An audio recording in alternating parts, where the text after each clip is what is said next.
which they threw up a stat towards the end of the game that I think only one team in the history of the playoffs has won back-to-back games with over 30 points, like ended one series winning by 30 and then won the next by 30. I think they said it was the 86 Celtics, which is pretty good company. 39. They won by 39. Yeah, I mean the game was over at basically halftime. It's like it's Yeah, and what's nice, and I'll say this, to set up the whole conversation for us, like what's I think really boding well for the Knicks right now is they are not having to play their starters insane minutes. Like I think absolutely. this was either the second or third game in the last couple that like the starters didn't. I don't even think they played in the fourth quarter. I think they literally sat the whole fourth quarter.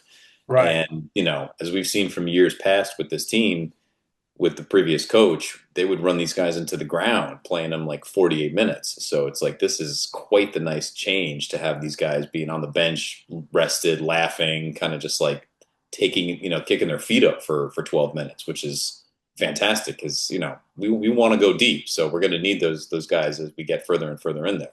Absolutely. And I think what made this game really interesting to me in the, I would say, first quarter, maybe even the first quarter going into the second quarter, was all of the substitutions and lineup changes. Man, this was like a whole chess match, man. It just was like a substitution every free throw and stuff like that, and every, timeout. And I was like, whoa. But I really liked it because it felt like we were really trying to mix and match and just make it helter skelter, not you know what I mean, like and Right. also preserve our players because they started to get into foul trouble a little early, which was concerning. I mean, when you look at all the fouls everybody had, there was a high number of fouls, and I think that's to an extent that's the Embiid effect, but we were still able. I mean, that's the thing. We have a lot of players, and we have a lot of bigs, and Hawk Porty had some time out there. I know some of it started to come towards the garbage minutes, but I mean, that's what I'm saying. You're right because Tibbs would have still had our starters Yeah, out I mean, Hart would have there. played 40 minutes in this game easily. Like, And it's it's like, crazy. you He know, would have been up 30, and he'd be like, why is he out there? I will say, let's pour one out for your guy, Trey Jameson. Still can't get on the court. yeah, man. I don't know what the deal is with him, man. Sohan was not on the court either, too. Yeah, I thought that was interesting. I mean, it's funny because like when they got Sohan, I was like, oh, they're getting him kind of like for the playoff run to play against some of these like wing players, and Hmm. haven't really needed him. I do think to your point a minute ago, I wonder if the early substitution patterns, some of it I think was foul trouble related for sure, but I Yeah. bet a lot of it was also because deep down, I think Mike Brown probably thought they were going to be playing the Celtics here. And so I think he wanted to kind of see some different patterns and some different strategies against an opponent that maybe he hadn't been prepping for as much. I'm not Right. saying he wasn't prepared, but I'm just saying because, literally as recently as like 4 or 5 days ago, it seemed like it was going to be Boston. And the fact that it's not, I think, might have thrown the entire sort of way they were going to approach this series a little bit in the air. And so they were like, all right, let's just roll some different matchups out there. Embiid is, a different type of player than anybody that the Sixers have. And then, they got the speed with Edgecombe and Maxey. Paul George has been playing a lot better. Like it's a different type of team than I think Boston would have been. So I do think that Mike Brown was probably just let's just kind of put a bunch of different things in play and see what starts to kind of come together.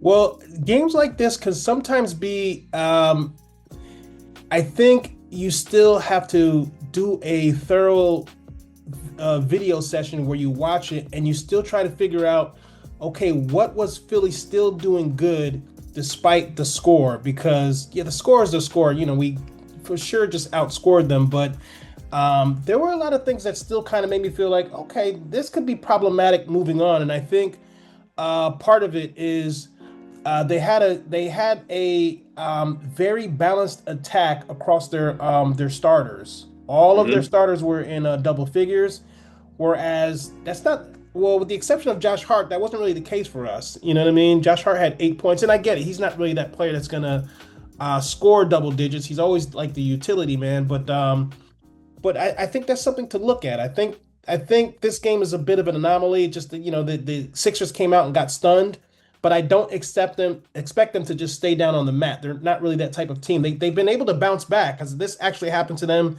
in the Boston series. So I have them winning in six. So if I have them winning in six, that means the Knicks are still gonna have to lose like two games or a game if they win in five or whatever. So I'm not getting too high because yeah, it's great that they got a blowout and stuff like that, but it's almost like you still got to go back out and do it over again. And this is a team that strikes me as a team that their shooters can get really, really hot. Edgecombe can get hot, Maxey can get hot, and sometimes Embiid can just turn back the hands of time and just have a good quarter or two. So, we'll Right. see. We will see. I mean, the truth of the matter is the Sixers are a phenomenally talented team on paper. And Yeah, what's always held them back, honestly, is that their health is also paper thin. It's like they can go one or two or three games with everybody, and then Embiid gets hurt, or George gets hurt, or Maxey has an injury. Like that's always kind of been their bugaboo, is that the team never stays healthy. And the fact that the Knicks beat them at pretty much full strength to me is also a great sign. Again, I don't expect every game to be a 35, 40 point blowout, but I think some of the good habits that we've been asking the Knicks to show are finally setting in. The fact that they're just kind of coming out early and really stepping on people in the first half, because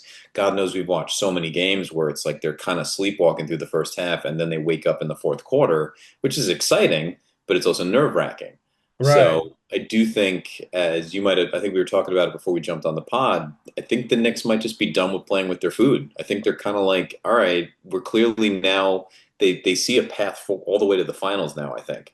And Yep. they're like, there's no sense in sort of like beating around the bush. Let's just get there. Let's get there as fast as possible because let's be honest. I mean, the West still, there's still some matchups that are interesting, but it's pretty looking like it might be a Spurs Thunder, conference final. And Right. if they beat each other up enough in 7 games and the Knicks, fairly easily get to the finals, I think the chances are much, much better of them maybe getting the title than if they had to really, I thought it was going to be a slugfest through Boston and then, whoever was left on the other side of that bracket. But if they can kind of take care of business quick and, like you said, win it in 5 or 6 kind of easy at a canter, they're hmm setting themselves up great for the rest of the playoffs.